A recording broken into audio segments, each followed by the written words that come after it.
अनेक ऐसे उदाहरण इस समाज में रक्षाबंधन के पर्व को लेकर मिलते हैं और कालांतर में ये रक्त पर्व जिस तरह से भाई बहन को बहन के द्वारा भाई को राखी बांधना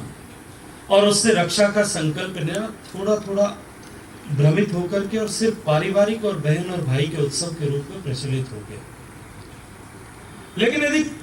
इसके मूल भाव को देखा जाए और जिस तरह के हमारे सांस्कृतिक मूल्य, इस देश की महान संस्कृति के जो मूल्य हैं, उन मूल्यों के आधार पर इसका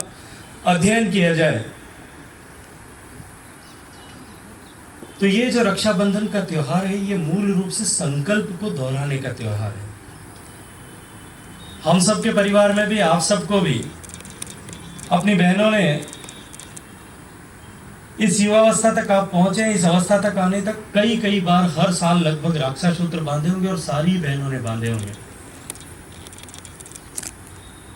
यदि रक्षा का संकल्प दोहराने की आवश्यकता नहीं होती तो हर साल बांधने की भी आवश्यकता नहीं होती। और इस दृष्टिकोण से ये त्योहार जो है, आज का जो ये रक्षाबंधन का पर्व है, ये मैं इस पर्व को संकल्प के पुनर्स्मरण, संकल्प को वापस याद करने का दिन के रूप में देखता हूं। और जिस तरह की परिस्थितियां हमारे सामने, हमारे देश के सामने है, ये जो युवा साथी हमारे सामने बैठे हैं, चाहे ये पुलिस की ट्रेनिंग ले रहे हैं और बीएसएफ की ट्रेनिंग लेने वाले लोग बाग भी, ये जो देश है, ये जो भारत माता है, हमारा देश है, इस देश की रक्षा का, चाहे सीमा की रक्षा करनी है या आंतरिक क्षेत्र में रक्षा करनी है, दोनों दायित्व हम सबका है। केवल ये रक्षा, किसी भी देश की रक्षा, और जिस तरह की परिस्थितियां दुनिया भर में अभी है और विशेष रूप से जिस तरह की परिस्थितियां हमारे एशिया पैसिफिक में, हमारे भारतवर्ष के में है, उन परिस्थितियों के मद्देनजर, उन परिस्थितियों को दृष्टिगत रखते हुए हम लोगों के सामने संकट बहुत बड़ा है। और जिस तरह से भारत वर्तमान परिप्रेक्ष्य में दुनिया की सबसे तेजी से बढ़ती हुई अर्थव्यवस्था है, सबसे तेजी से बढ़ता हुआ, विकसित होता हुआ देश है, और जब कभी भी, जहां कहीं भी तेजी से विकास होता है, तब आसपास के परिवेश में रहने वाले लोगों को अनायास मानविक स्वभाव के नाते कुछ कष्ट होने लग जाता है। और हमारे तो क्योंकि दुर्भाग्य है कि हमारे चारों तरफ ऐसे लोग हैं, और जिस तरह की गला काट वैश्विक प्रतिस्पर्धा है, हमारे चारों तरफ जो पड़ोसी देश हैं, वो किसी न किसी कारण से, किसी न किसी दूर बैठे हुए के कारण, देश के इशारे पे हमको कहीं न कहीं हमारे विकास में अवरोध करने का प्रयास करते हैं। क्योंकि आज जो जिस तरह का विश्व आज हमारे सामने है, इसमें केवल सीमा और सीमाओं के अतिक्रमण का प्रश्न नहीं है। प्रश्न जो है वो किसी भी देश के विकास और उसकी अर्थव्यवस्था से जुड़ा हुआ है। उसके आर्थिक परिदृश्य को रोकना और तेजी से बढ़ते हुए देशों को रोकना, इसमें कई सारे देशों के, कई सारे दुनिया भर के देशों के अपने अपने वेस्टेड इंटरेस्ट हैं, अपने अपने विचार हैं। और जैसा मैंने कहा कि भारत आज की तारीख में दुनिया की सबसे तेजी से बढ़ता हुआ देश है, तेजी से बढ़ती हुई अर्थव्यवस्था और तेजी से विकसित होता हुआ देश है। इस दृष्टिकोण से इस समय में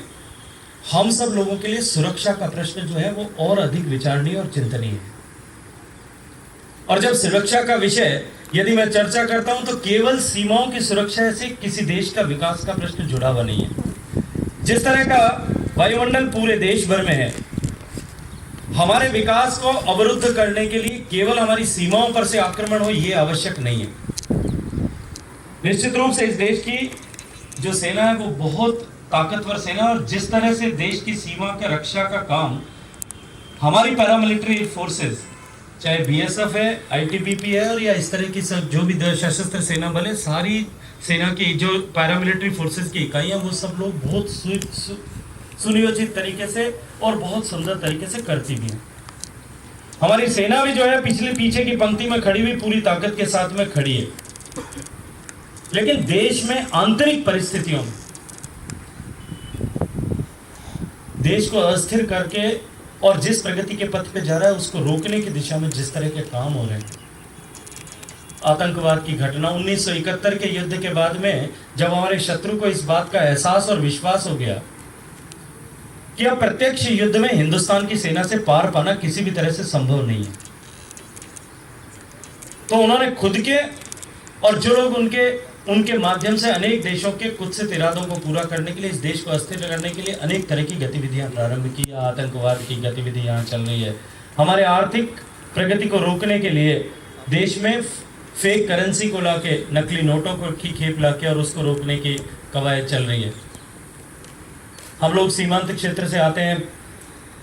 हमारी युवा पीढ़ी को नशे की आदी बना करके और हमारे देश की प्रगति को रोकने के लिए गतिविधियां संचालित हो रही हैं। और विदेश में बैठे अनेक लोग सुनियोजित तरीके से इन सारे षड्यंत्रों को करते हैं। आतंकवाद के माध्यम से जगह जगह घटनाएं करके हमारे विकास को रोकने का काम करते हैं। जितना महत्वपूर्ण देश के सीमाओं की रक्षा है, उतना ही महत्वपूर्ण देश की आंतरिक सुरक्षा भी है। और उसके लिए चिंता करते हुए